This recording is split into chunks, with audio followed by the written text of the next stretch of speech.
Chapter 1, Shackles and Silence. The jail smelled of iron and dust. The air was heavy, stale with sweat, whiskey breath, and the faint sweetness of dry blood. Outside, the saloon piano stumbled through a ragged tune, laughter breaking over the notes like splintered glass. Spurs clinked across the boardwalk, voices rose and fell, and boots stomped against the creaking wood floors of town. But in the jail's back room, there was only silence, except for the ragged gasp of a woman struggling against her own body.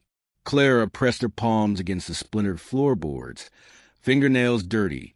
Her dark hair matted to her forehead with sweat. The sheriff had left her hours ago, chained by one wrist to the wall like an animal. She had begged him when the pains first started, her voice trembling, her body already slick with fever. He'd only sneered, spit tobacco juice in the corner, and muttered, "Best let nature decide if the brat even lives." Then he'd slammed the door and walked out, the sound of his spurs fading like the last mercy she would ever hear.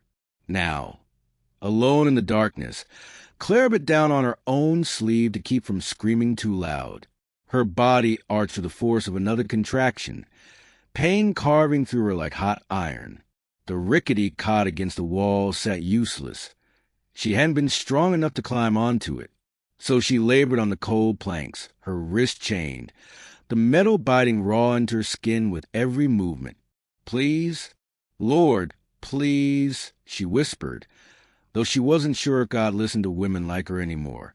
A coyote howled out beyond the town, its cry carrying over the dry night wind. The sound mingled with Clara's own low moan, as if the desert itself bore witness to her suffering. Her lips cracked from thirst.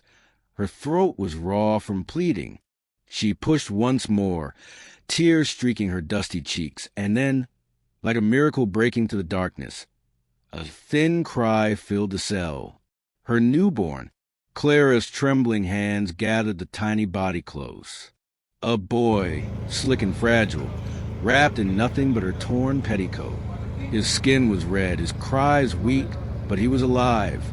Her heart clenched so tightly it hurt worse than the labor had.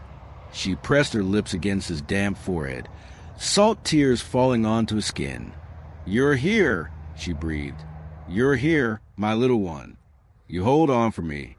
You hold on." But her strength was leaving her.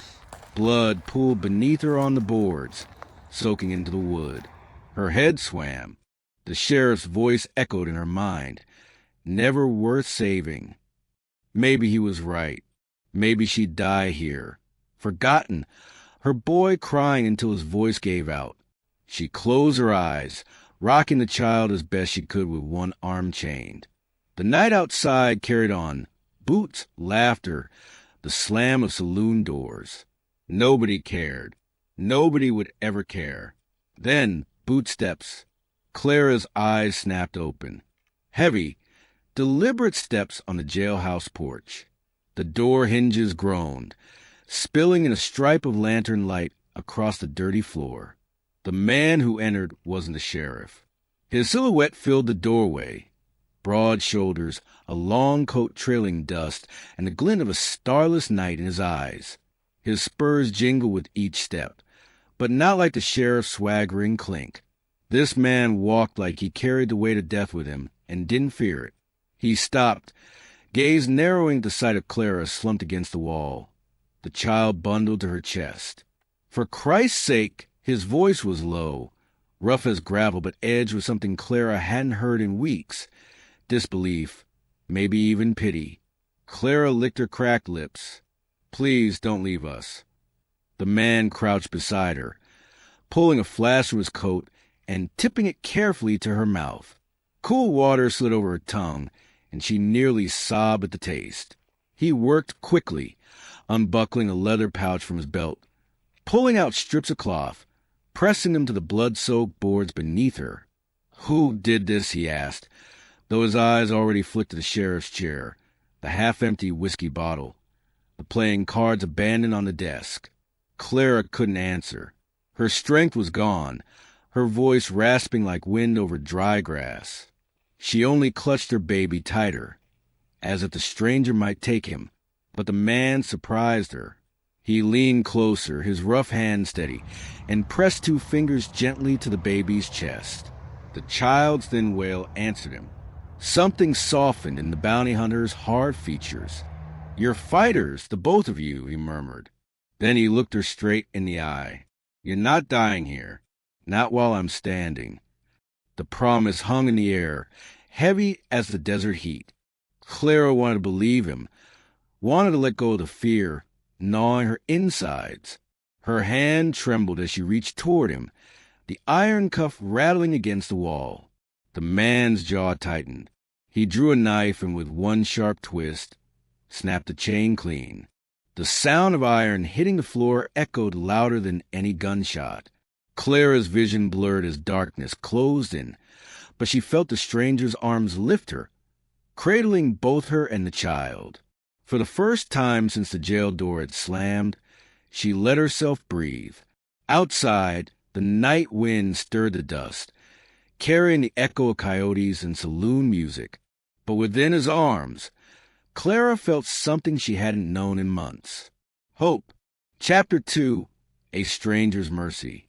The horse snorted in the chill of dawn, its breath curling white into the air as Jonas Kane adjusted the reins with a gloved hand.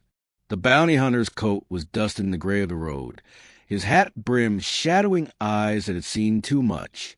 He wasn't a man used to detours. His life ran by coin, warrants, and the weight of iron at his hip. But the woman and her infant he'd carried out of that godforsaken jail shackled his steps with something stronger than duty. Inside the cell, Clara stirred on the cot where he had laid her. Her face, pale as ash, turned toward him. She clutched the newborn against her chest, the tiny boy swaddled in torn cloth. His thin cry now softened into shallow breaths. "You should have left me," she whispered, her voice broken from thirst and grief. "Would have been easier for you." Jonas crouched, resting one hand on his knee. "Easy don't make it right." His words came rough, but his eyes lingered on the child's fragile fingers curled around Clara's sleeve. Her gaze flicked his revolvers, the pair of Colts slung low on his hips. Men with guns don't come to save women. They come to use or bury 'em. Jonas didn't argue. He'd seen too many like her. Faces bruised by the world, trust beaten out until only suspicion remained. He reached into his saddlebag and pulled out a canteen, pressing it into her trembling hands. "Drink," he said simply. "The boy'll need you standing." She lifted it with shaking arms, water spilling down her chin as she gulped. The child whimpered, and she rocked him instinctively, her dark hair falling like a curtain around them. Jonas turned his head away, giving her privacy and the small dignity she still had. The sheriff's words from the night before still burned in his memory. "She's nothing but trouble, Kane. Best left to rot. Ain't no law says she deserves saving." Jonas had never cared much for law. He cared for the sound of a hammer cocking, for the weight of bounty posters crumpled in his pocket. But watching Clara fight for her newborn's life on a filthy floor that stirred something long buried, a memory of another life, another promise he'd failed to keep. He stood abruptly, jaw tight. "We ride out. Sheriff Briggs will come sniffing soon enough, and I ain't a mind to explain myself to him." Clara stiffened. "You're taking us?" Jonas met her eyes. "You want to stay here, bleed yourself dry till the sheriff drags your boy off to the orphan train? Be my guest. Otherwise, get up." Her lips parted as if to argue, but the sight of the chain he'd snapped, still lying broken on the floor, silenced her. With effort, she rose, her knees buckling until Jonas steadied her with a hand on her arm. His touch was firm, steady, not gentle, not cruel, simply necessary. Outside, the town was still waking. Lanterns glowed dim in the saloon, their light casting long shadows of drunks sprawled on the boardwalk. A dog barked at their passing, the echo chasing them into the dust of the open road. Jonas lifted Clara onto his horse. Her newborn cradled her chest, then swung into the saddle behind her. The animals shifted under their combined weight, but Jonas's voice was low, calming. "Steady, girl." His hand brushed the reins past Clara's arm, close enough she could feel the heat of him at her back. "Where were you taking us?" she asked, clutching the child tighter as the horse started forward. "Someplace the sheriff won't look first," he muttered. His eyes swept the horizon, where the sky bled orange against the jagged line of the mesas. "After that, we'll see." The road stretched endless ahead, dust rising in little storms beneath the horse's hooves, sagebrush bending in the dawn wind. Clara leaned back against Jonas, exhaustion dragging at her.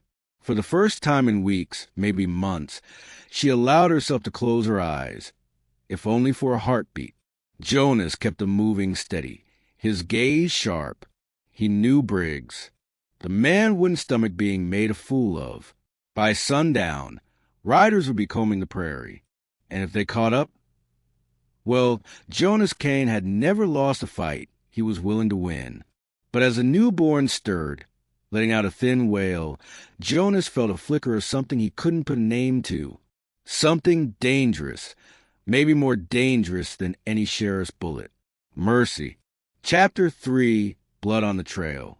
The sun beat down hard by midday, turning the prairie into a shimmering sea of dust and heat.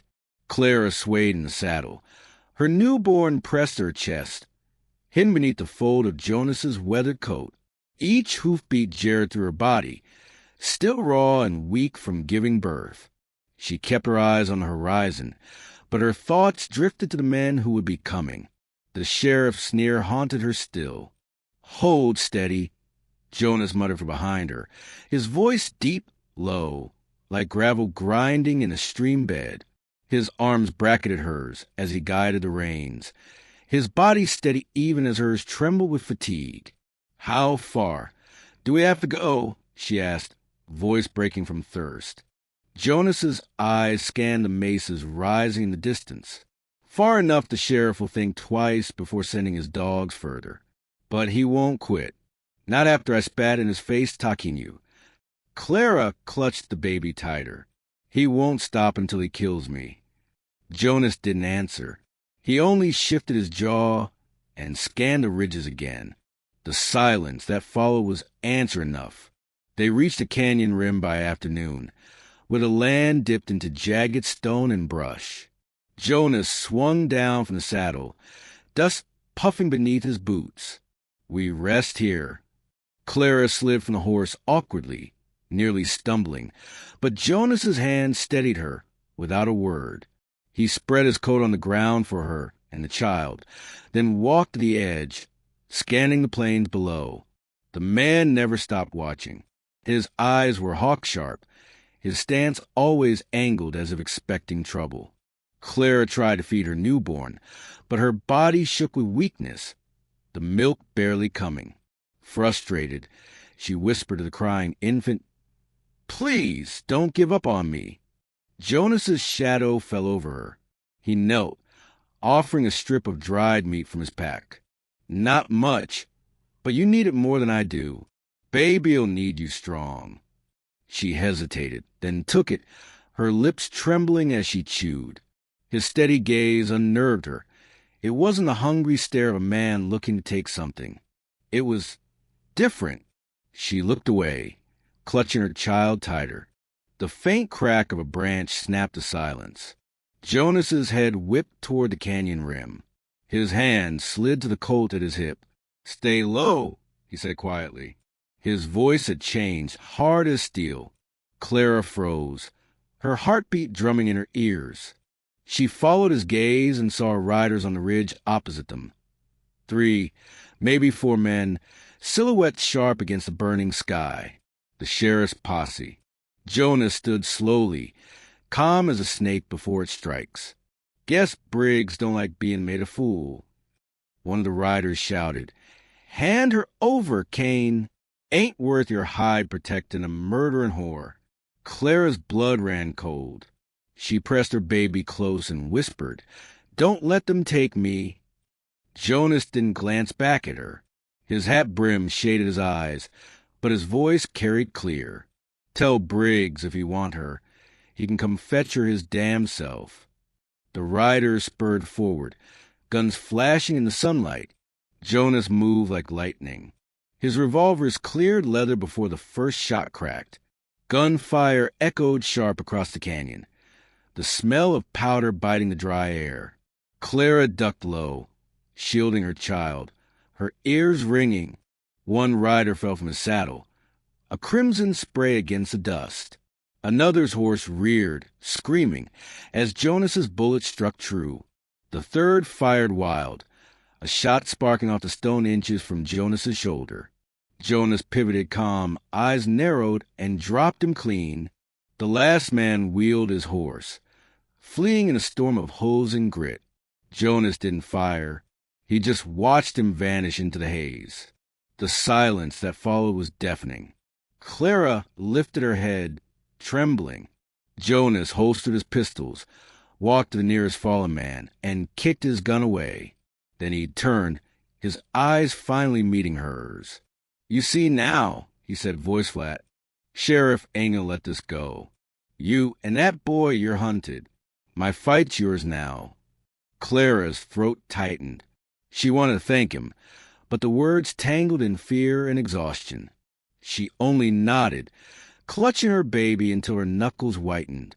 Jonas looked at her a long moment, then turned back to the horizon where the last rider had vanished.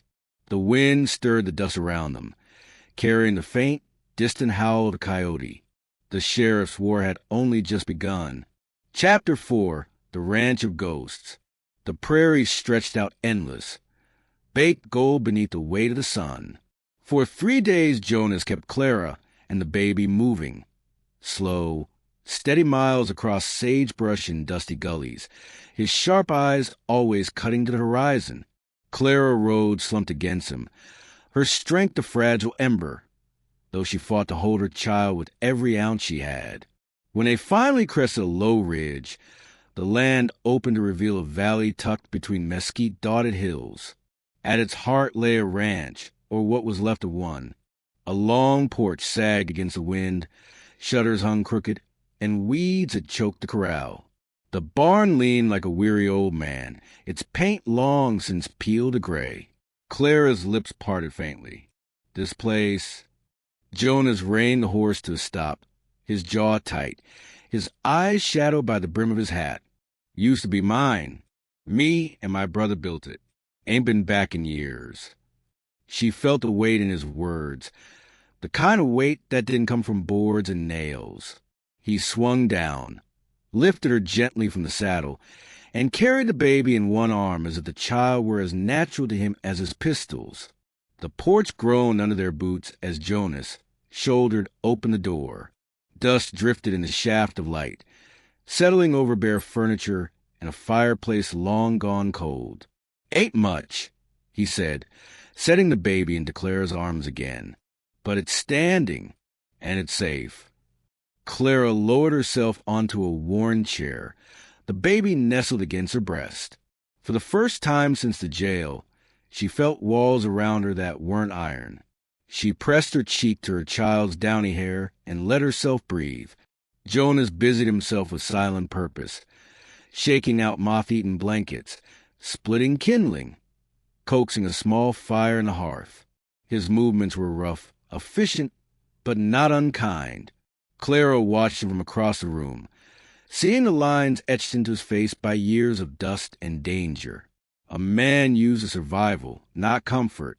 That night, the firelight painted the cabin walls in soft gold. Outside, coyotes sang to the stars.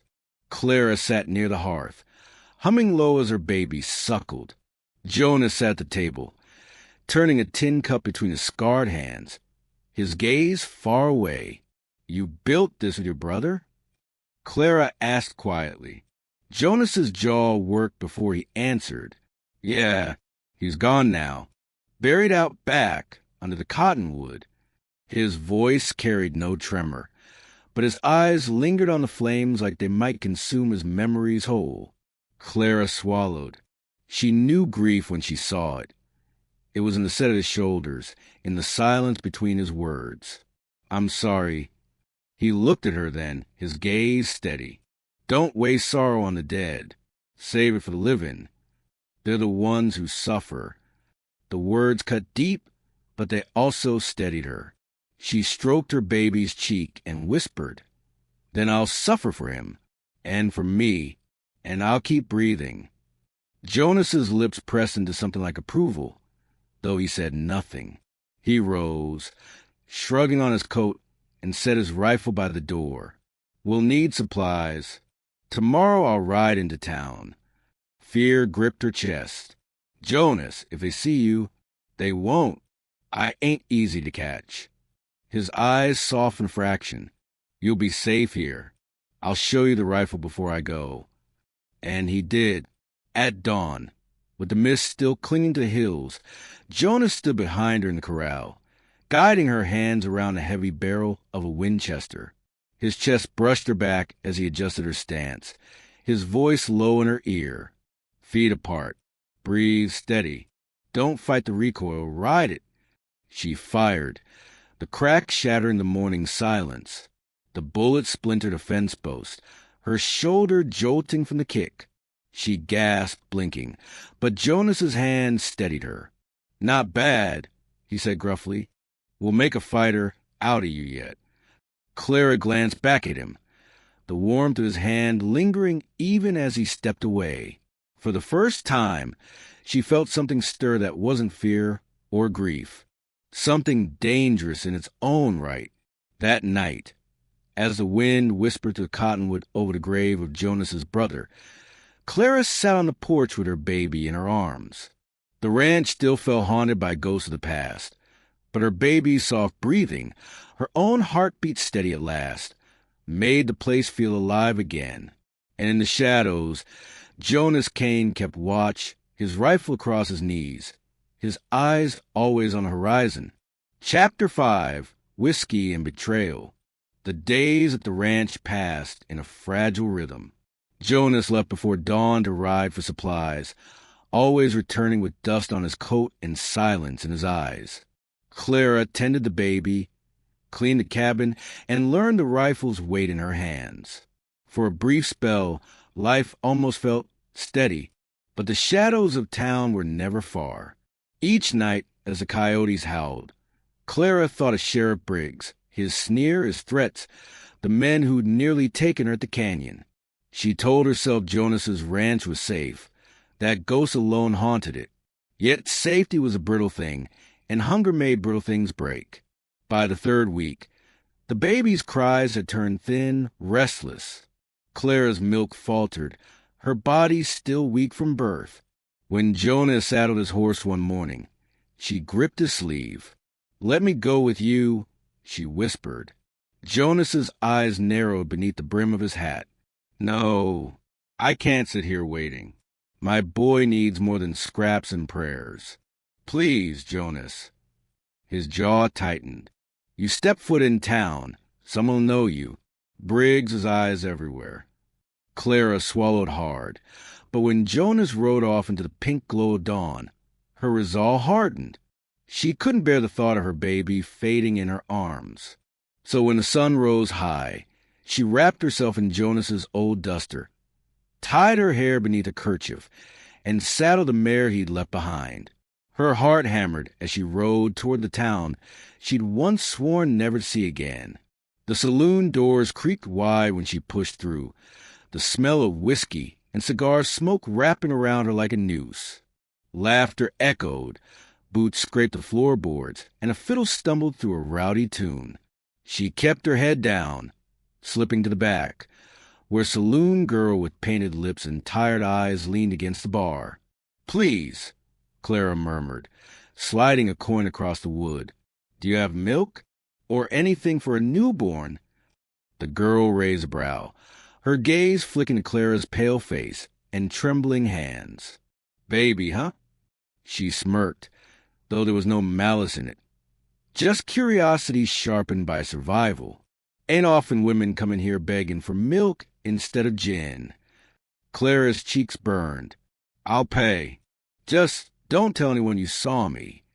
The saloon girl tilted her head, the candlelight catching the red in her curls. For a moment, Clara thought she might show mercy. But then her gaze slid past Clara toward the table of card players in the corner. Men too sober for midday, their eyes already watching. Clara's stomach dropped.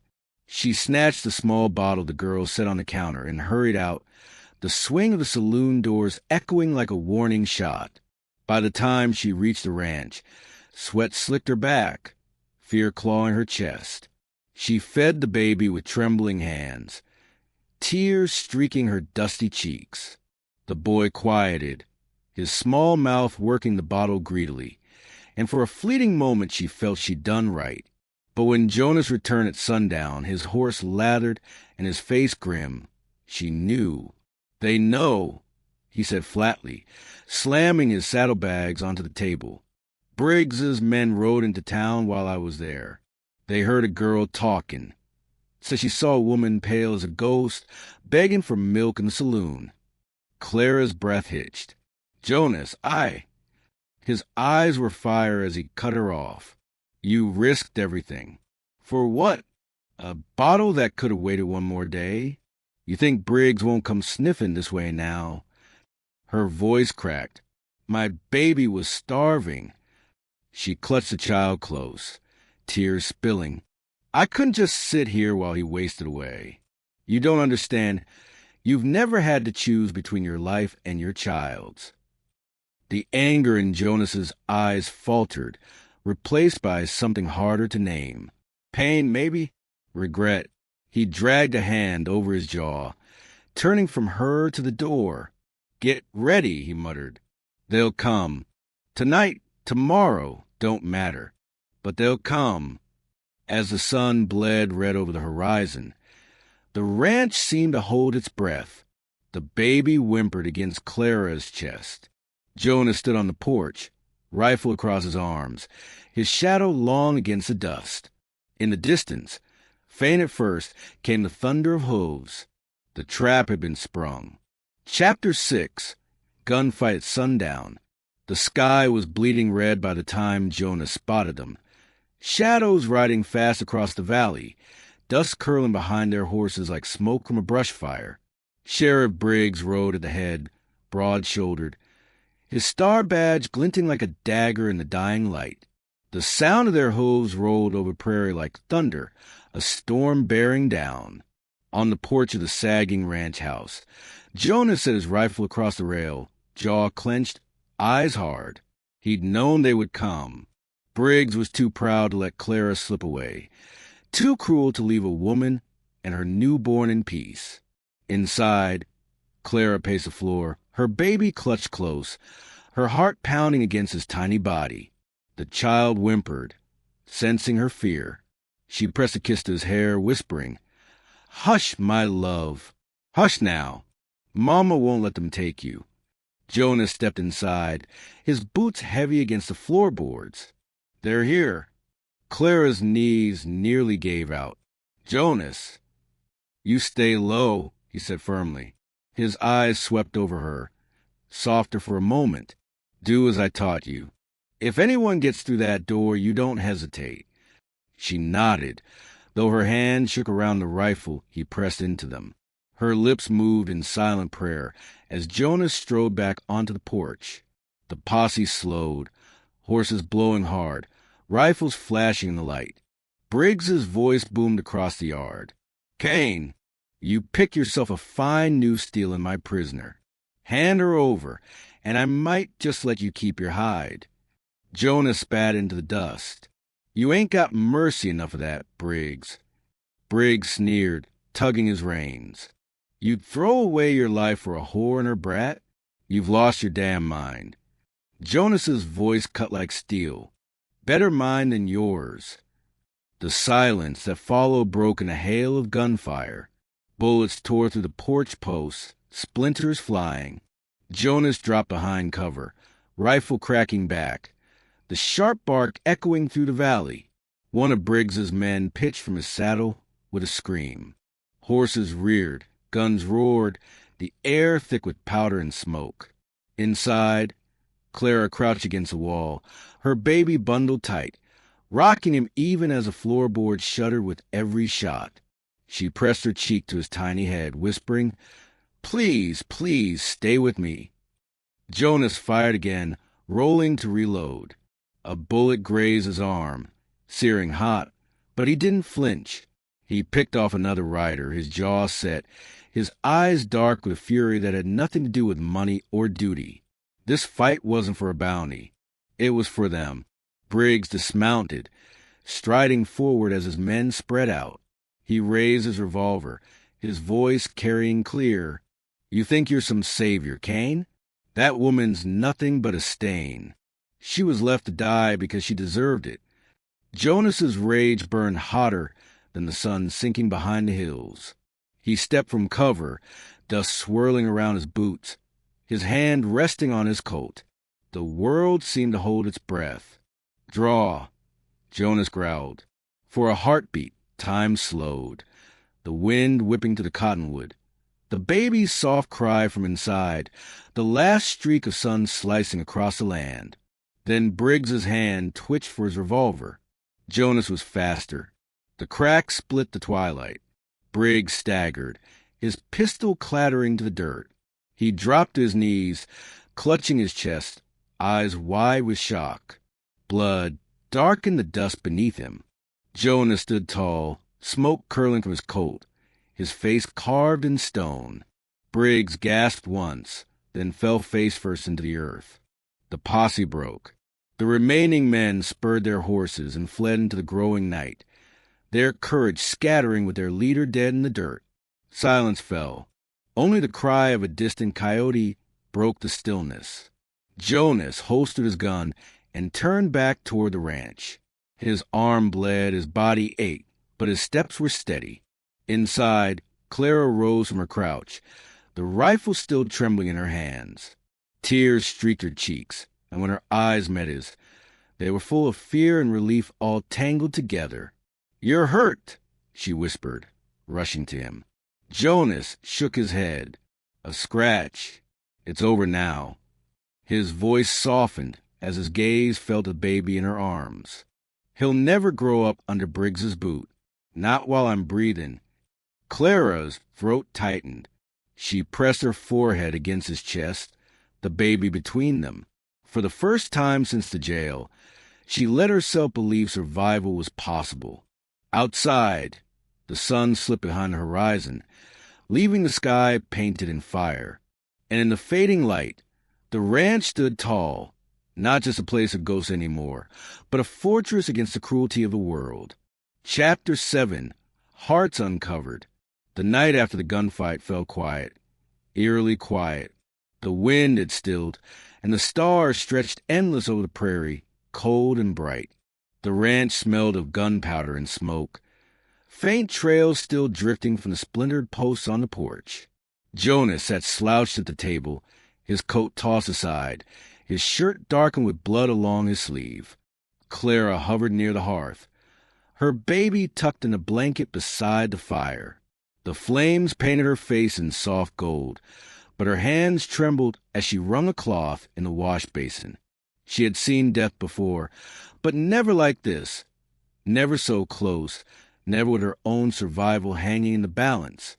Jonas shifted, hissing through his teeth as a movement tugged at the bullet graze on his arm. Clara hurried to him, dropping the cloth against his skin. "Hold still," she whispered. His lips pressed tight, but he didn't flinch. "Ain't the worst I've had. That doesn't make it nothing." Her voice wavered, though her touch was steady as she wiped the blood away. She bound the wound with a strip torn from one of her old skirts, fingers brushing against his scarred forearm. The heat of him startled her, so solid, so alive. Jonas watched her from beneath lowered lashes, his face unreadable. "Why'd you come to me, Clara?" he asked finally. "Back in that cell, you could have given up. Most would have." Her throat tightened. She kept her gaze fixed on his arm, afraid of what she'd see in his eyes. "Because of him," she whispered, nodding toward the cradle by the fire. "If I stop, he'll stop too. And I couldn't let the sheriff win like that." Jonas's jaw clenched, but his eyes softened. He reached up, rough fingers curling around her wrist where it rested on his arm. The touch froze her in place, her pulse hammering under his calloused hand. "You got more fight in you than most men I've met," he said, voice low. Briggs saw weakness. He was blind. "What I see," he broke off, looking down, shaking his head like he'd said too much. Clara's breath caught. For weeks she'd told herself Jonas's protection was duty or stubborn pride. But now, the silence between them said otherwise. Her lips parted, words trembling. "Why are you doing this, Jonas? You could have walked away. Any sane man would have." He looked at her then, really looked, his gaze heavy with something she couldn't name. "Because I couldn't stomach leaving you there. Not you, not with that child in your arms." The air between them grew thick, the fire crackling the only sound. Clara's eyes burned with tears she refused to let fall. She reached out, fingertips brushing the line of scars across his knuckles. "You've carried ghosts long enough," she whispered. "Maybe you don't have to anymore." Jonas's chest rose and fell with a slow, uneven breath. He leaned closer, his forehead nearly touching hers, his voice rough. "You think I deserve a second chance, Clara?" Her answer came in the smallest of gestures, her hand sliding into his, fingers lacing tight, unafraid at last. "We both do." The baby stirred softly in his blanket, his tiny cry breaking the moment, but not shattering it. Jonas pulled back just enough to glance at the child, then returned his gaze to Clara. For the first time since she'd met him, his eyes held no walls. "I ain't a good man," Jonas said quietly. "You're the only man who stayed," Clara answered. Her voice shook, but her conviction did not. He lowered his head, lips brushing her temple in a fleeting, tender kiss, the kind of touch that carried more weight than any promise spoken aloud. Clara closed her eyes, let herself lean into it, her heart thundering against his chest. Outside, the wind rose again, carrying the cry of a lone coyote across the prairie. Inside the ranch house, beneath the stars and the lingering smell of smoke, two souls scarred by the West finally found a moment of peace. Not in safety, but in each other. Chapter 8. A Home Forged in Dust. Morning broke soft and golden, sunlight spilling over the hills and flooding the valley. The air still smelled faintly of gunpowder, but the ranch stood quiet, its walls no longer echoing with fear. Smoke curled from the chimney, mingling with the scent of fresh bread Clara had coaxed from the old stove. For the first time in longer than she could remember, the day felt like it belonged to her. On the porch, Jonas sat sharpening a knife, the steady scrape of steel on stone carrying into the morning air. His hat shadowed his face, but his shoulders seemed lighter than before, as though the gunfight had lifted more than Sheriff's shadow. It had lifted something from his soul. Clara stepped outside, the baby swaddled against her chest, his small breast warm against her collarbone. The sun lit her hair like fire, strands lifting in the breeze. Jonas's eyes flicked up, lingering on her, then on the boy tucked safe in her arms. "He'll know this place is home," Jonas said quietly, slipping the knife back into its sheath. Clara traced her hand along the porch rail, her fingers brushing the fresh scars of bullet holes. "A home built on dust and danger." Jonas stood, his boots heavy on the worn planks. "Ain't every home like that out here?" His voice softened. "But it'll hold, so long as we keep standing." She turned to him then, meeting his gaze fully. In his eyes she no longer saw just the bounty hunter, the man who walked with death in his shadow. She saw the man who had carried her from blood-stained boards, who had faced down a sheriff for her sake, who had chosen to stay. Clara's throat tightened, but she smiled through it. "We'll make it more than just standing. We'll make it alive." The baby stirred, his tiny fist pressing against her collar. Jonas reached out, almost hesitant. then gently tucked the blanket closer around the child. His rough hand lingered, and Clara's heart caught at the sight. A man hardened by loss, softened now by the smallest life in his care. "Never thought I'd find myself here," Jonas murmured. "Every trail I took led nowhere but trouble." And then he looked at Clara, his voice gravel but steady. "Then I found you." Her breath trembled. She laid her free hand on his chest, feeling the steady thrum of his heart beneath scars and grit. "And I found the one man who didn't walk away." The words hung between them, heavier than any vow, lighter than the morning breeze. Jonas dipped his head, brushing his lips against hers in a kiss that was rough at first, then lingered, tender, a kiss that spoke not of passion alone but of survival, of trust, of something fragile forged in fire. When they broke apart, the world around them seemed sharper, the cottonwood leaves rustling, the cry of a hawk wheeling overhead, the lowing of cattle from somewhere in the valley. "Life!" Jonas slipped his arm around her, guiding her toward the yard where the corral leaned crooked. "We'll mend the fences, fix the barn, put seed in the ground."